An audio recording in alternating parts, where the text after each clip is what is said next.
Good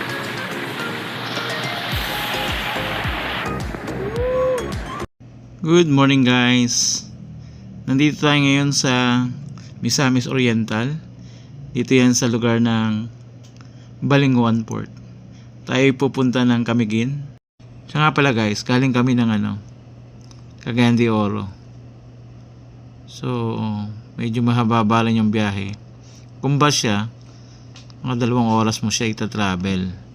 Pagbabasa na kami, kaso nga lang may nag-offer na kotse papunta doon na 2 pasahero lang para sulit naman yung biyahe niya.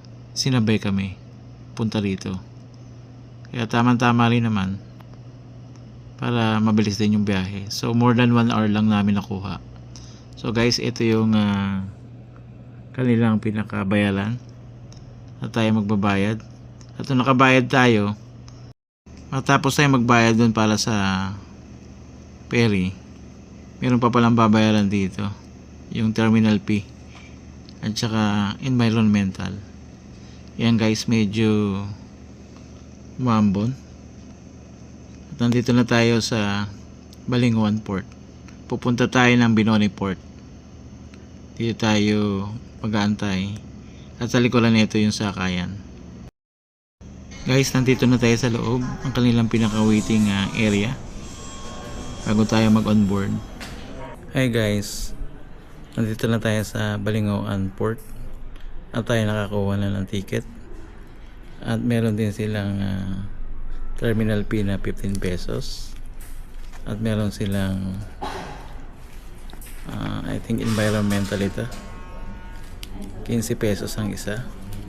At ang ticket dito siya, pag adult ay 252, pag hindi ay, pag senior at saka PWD ay 180 lang. So ito yung ating ticket guys. Hinintay lang natin yung biyahe. Biyahe nga 5:30 yung masasakyan natin ngayon.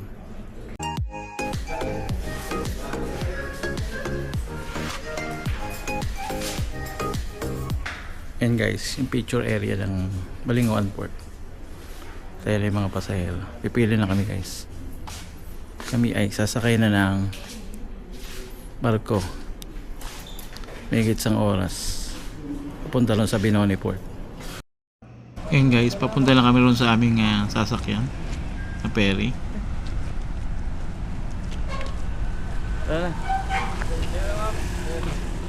Thank you.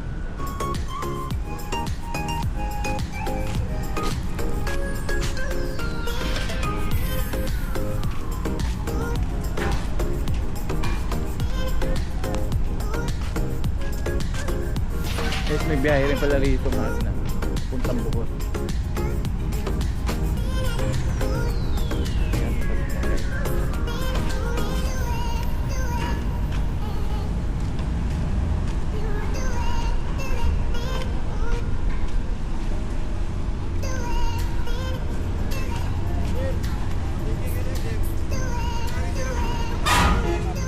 Thank you.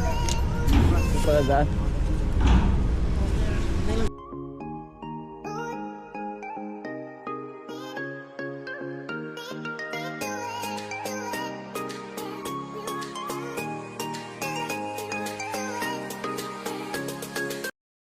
Guys, pagkapasok namin, ayan, pumunta ako rito sa may tagiliran para makita natin yung dagat at ang mga barko na nandito.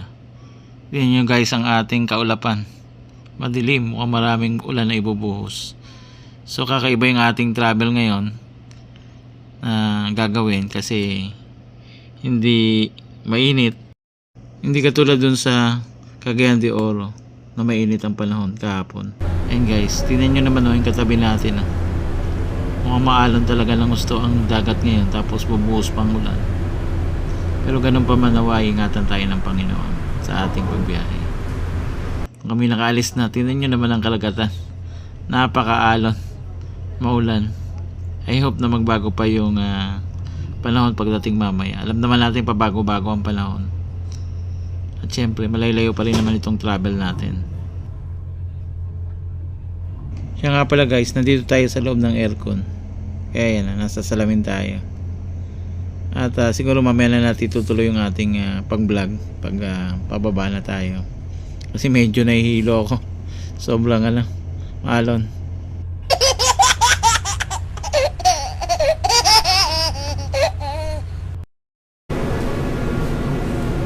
Guys, nandito na tayo ngayon sa Binoni Port. Sobrang tindi ng alon ngayong umaga. Halos nakapikit lahat yung mga pasahero. Salamat po. Salamat. Nakalating din tayo dito. Ganun ang paligid. At syempre yan yung mga sinakyan natin.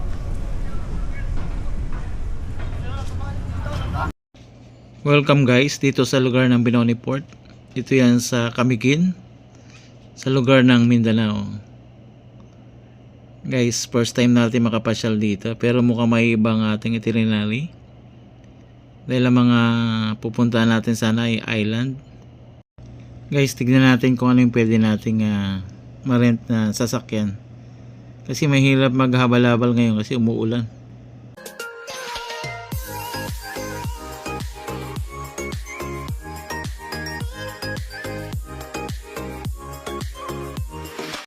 Guys, tignan natin kung ano yung pwede nating masakyan. Multicab, round trip, island for 8 hours to 5. Oh. Pag yung nag-excess, 300. 300. So meron din jeep. Ayan. Mayroon jeep. 3.5 yun, Pag sir. maramihan, Jeep. Mayroon din 3.5. van. Iban. Oo. Ito yung mga pamasahe. Hmm. Update nila ngayon to. Pag motor, ay rate naman tayo. Motor. At ito na nga guys ang ating napiling sakyan. At least hindi tayo mababasa. Guys, doon yung isang island sana na pupuntahan natin. Kaso nga lang hindi pwede magpunta ngayon kasi for safety. So nga pala guys, nirent natin ito sa halagang 2,500 pesos. So hanggang alas 2 na siya ng hapon. So guys, tayo ay magbabiyahe. Ang kagandahan nito, yung ating gamit okay lang na nandito. So ibig sabihin, kahit na hindi pa tayo mag-check-in doon sa ating pupuntahan, mapupuntahan na natin yung lugar na gusto nating pasyalan dito. So mamaya na lang tayo mag-check-in pagkatapos nating mamasyal.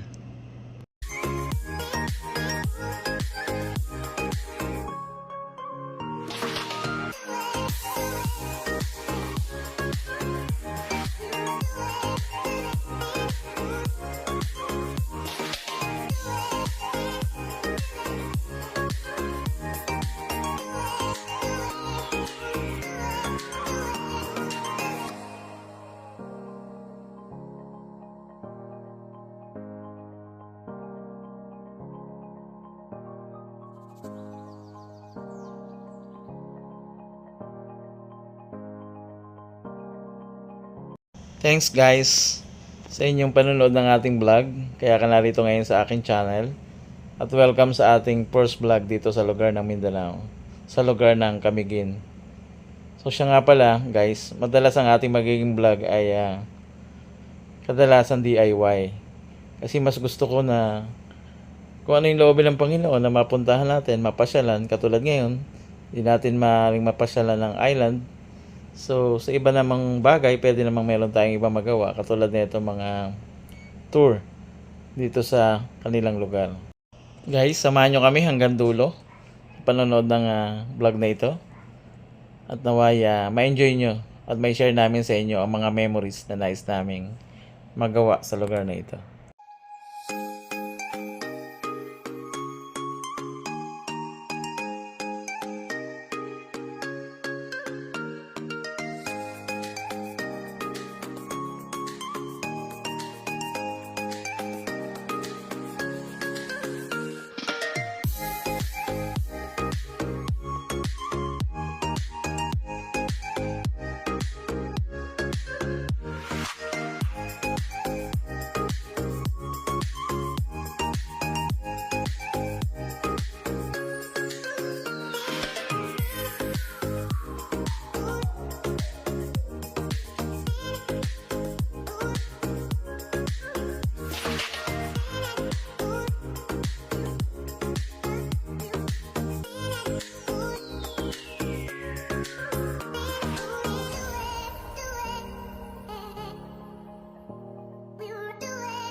Alam nyo ba guys na ang lugar ng Camiguin ay kilala yung kanilang prutas na lansones na talagang matamis talaga. Kanya nga lang di natin matitikman kasi hindi pa lang ng lansones ngayon.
Guys, relaxing yung kanilang place. Oh. Tingnan nyo naman, ang ganda ng nature.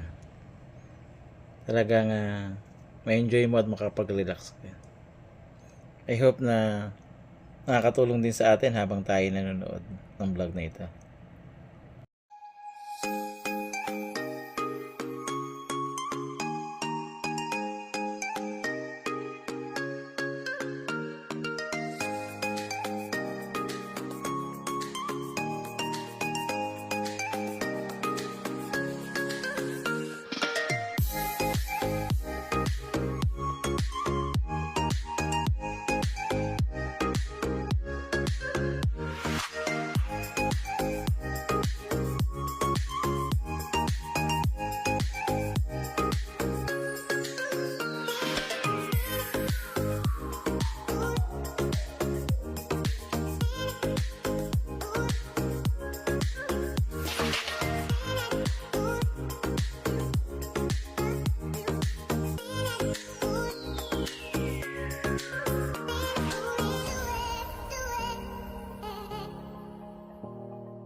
Ang gandang tignan, no? Habang nagta-travel ka, nandito sa kanan mo yung dagat.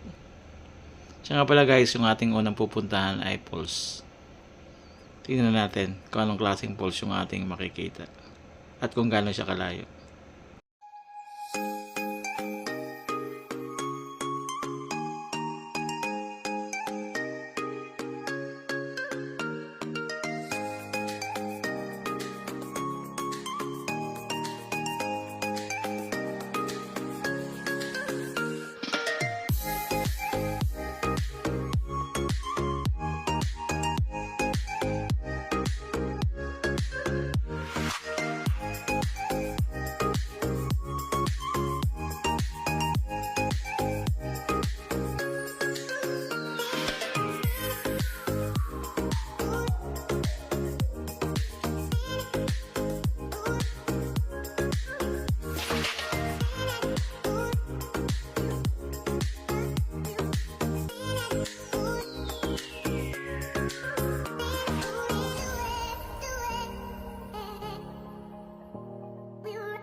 Yan guys, oh. Maambon-ambon na. Kaya talaga mahirap talaga maghabal eh. Mababasa ka buong maghapon. Sayang naman kung di mo mapapasyalan yung ibang lugar. Yan guys, tingnan nyo naman ang ating pinupuntahan dito sa Camiguin. Maraming puno.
Guys, ang Camiguin nga pala meron ding sariling airport. Kanya nga lang maliit lang, kaya maliit na aeroplano lang ang pwedeng makalapag.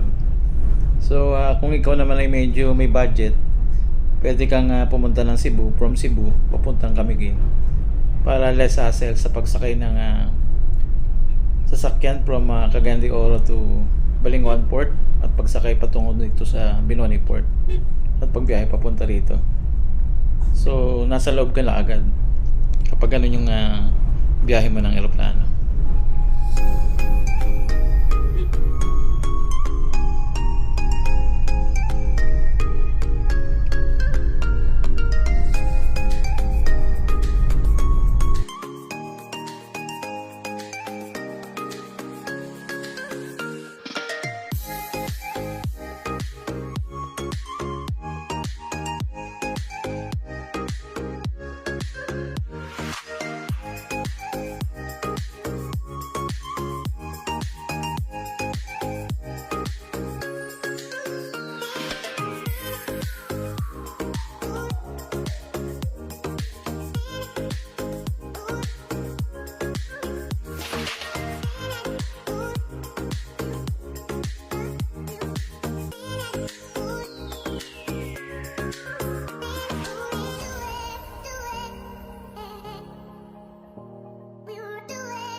Guys, malapit na tayo sa ating first destination na pupuntahan. Yan yung entrance, sir. Dyan. Kunti lang lakarin nyo, makita nyo yung falls. Makikita na agad. Oo. Tapos dito lang ako magantay sa inyo. Sige, sige. Okay.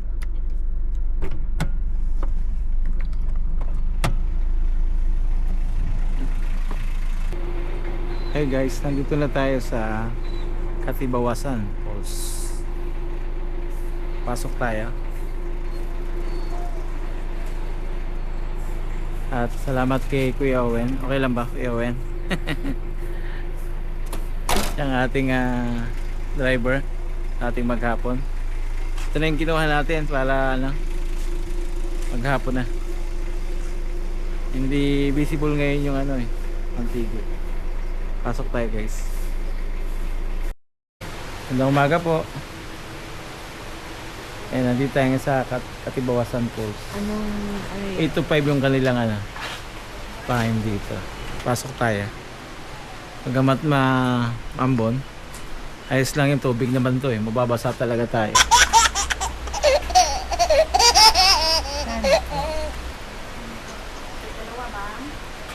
ano po ako, discount po.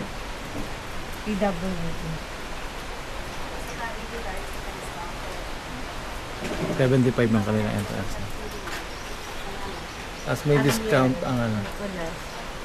senior tsaka PWD student. Mix din sila. Hi guys, ito na tayo sa Katibawasan Falls. Punta. 2 minutes walk daw.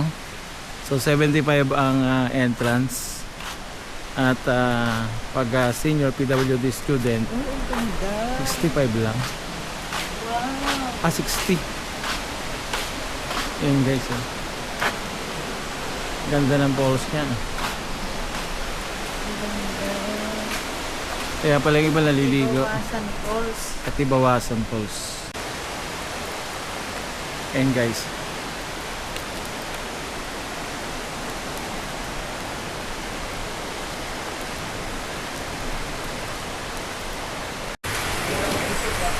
Guys, ang ganda.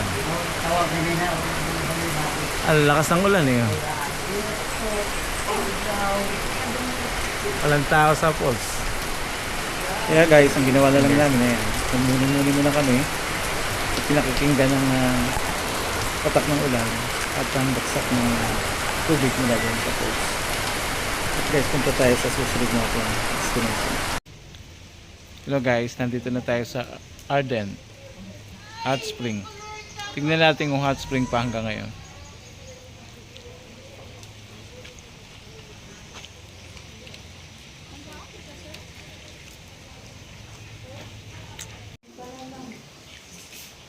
Guys, naglag kami sa logbook nila.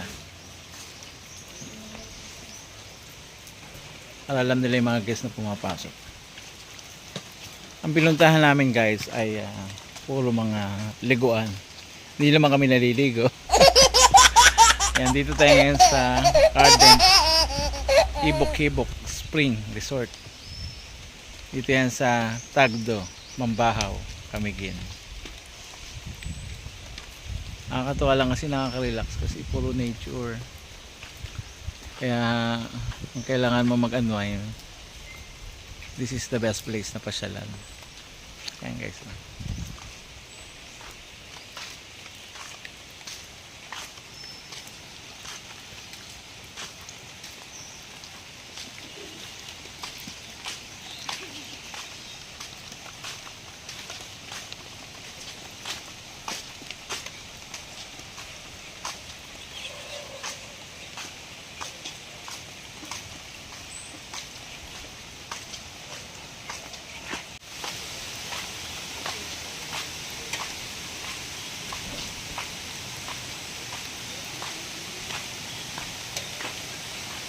Paliguan guys.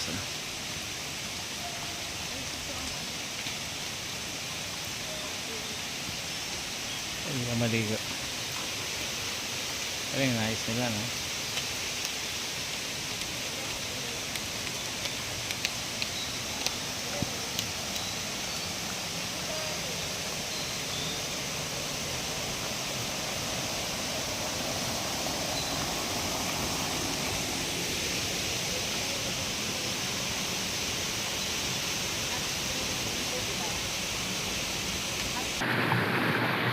Click.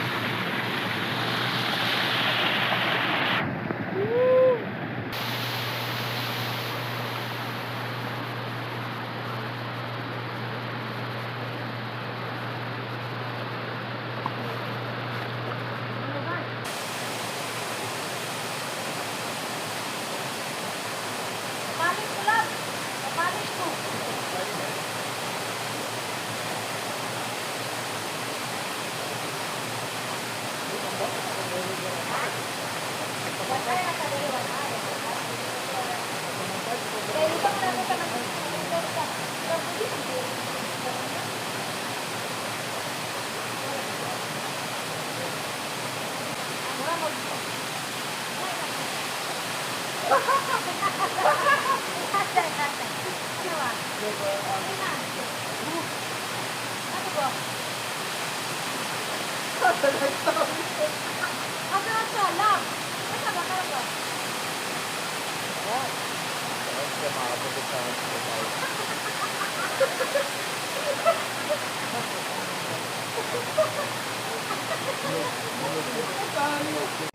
Guys, may nakasabay rin pala kami dyan dalawang mag-asawa. Pero sila kakaiba. Lahat ng paliguan, pinaliguan talaga nila. In-enjoy nila yung paliligo kaya maghapon silang babad. Guys, pinag-uusapan namin kung saan naman kami pupunta. At kami ay nagbihis na tumalis na. Ay guys, nandun yung White Island. Hindi lang pwede ngayon kasi nga maalon. Hindi sila nagpatuloy. Kinancel nila yung mga pupunta doon na bangka. Ano? Yung mga bangka guys nandito nakaparada lahat. Hindi pwede pumunta doon. Kaya guys, yung aming mga itinerary na hindi pupuntahan ay mapupuntahan namin kasi ito yung pwede natin gawin ngayon. Ito yung niloob ng Panginoon na mapasyalan natin. At enjoy natin yung ganda ng paligid sa lugar na to. Wow, ganda.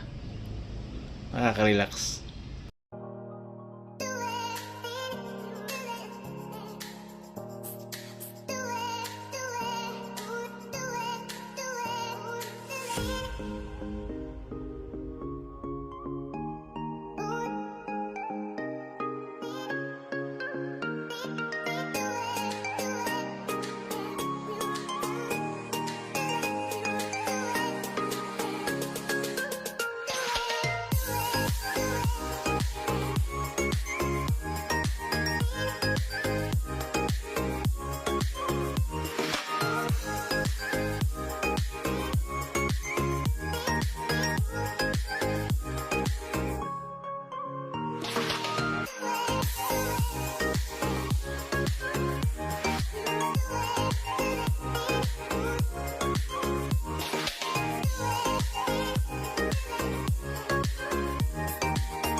Guys, aminto kami dito. Papapicture lang kami. May mga souvenir items din dito, tsaka mga damit na mabibili. Dito yan sa walkway to the old volcano. At yung ginawa nilang Station of the Cross dito. Paakyat. Yan guys, ganda ng nature na makikita natin dito. At nagtungo rin kami dito sa Sanken Cemetery. Ito yung lumubog na sementeryo. Dito yan sa lugar ng Camiguin. At syempre, pumunta rin tayo ng Old Church. Guys, merong entrance na 50 pesos. 40 kapag senior. Pasok tayo guys. Yes po. Sila, sir.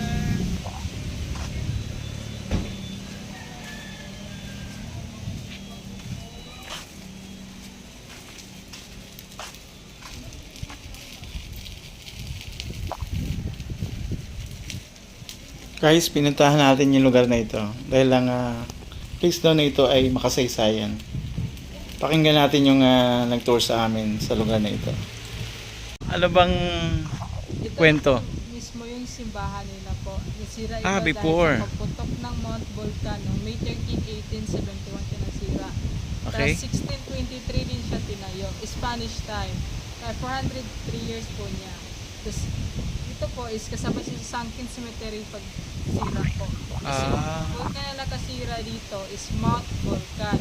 Mount Volcan. Kita nyo doon sa yung sa walkway na ginawa ngayon yung Station of the Cross po. Tapos Okay. ito nakita nyo is upper portion na part. May part pa dito na natabunan. Dahil Okay. yan. Tapos hundreds of lives din yung mga tao na namatay dito. Kasi akala nila safe kaya dito din sila tumakbo. At yung mga instruction nila noon, yung mga ginawa nila is mga made of coral, limestone at saka egg white din. Okay. Tapos doon sa likod sir, may convento, bell tower at saka yung centennial. Doon. Dito sa ano po.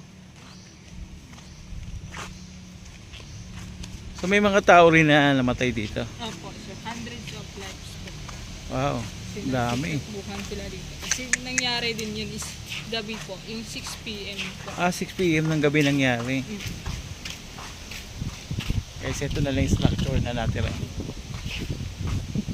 Upper portion pa itong place na to. Ito yung mababang portion. Siyempre, upper to eh. Kaya ito, Ito sir, ito yung convent. Okay, convent and the bell tower, then sa kabila. Bakit convent sila? Tayo sa puputok ng Mount Volcan. So, kasabay sa Santos City, sila. Plus ito yung centennial tree nila, camel tree, more than 100 years. Tumubo more than siya- 100 years. Yeah, tumubo siya after sa eruption po. After eruption. Ano pangalan ng puno na to? Camel tree po. Camel tree. Si camel talaga yung Oo, tinawag kasi dati yung mga dito. yung mga unang tao Mga tao. ay isang kasaysayan ano. Pagbutok ng bulkan, anong bulkan? Mount Volcan yan.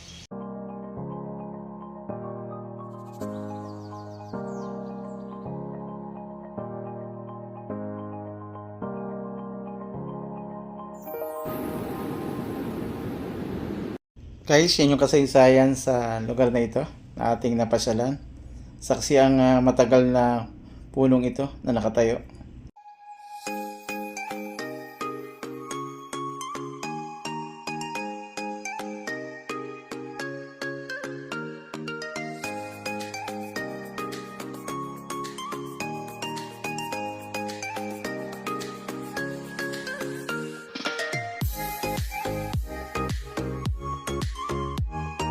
Dahil tanghali na, yan, nagutom na kami. Dito kami kakain. Katabi to ng soda water resort dito sa tabi. Siyempre, ang in-order natin, ang dami oh. Kinilaw na tuna at manok na native. And guys, ang soda water pool oh. Kaya salamat sa inyong panonood ng aming vlog mula dito sa Camiguin. At naway na-enjoy nyo ang aming unang vlog. Abangan nyo yung karuktong ng vlog na ito. Salamat po sa inyong panonood.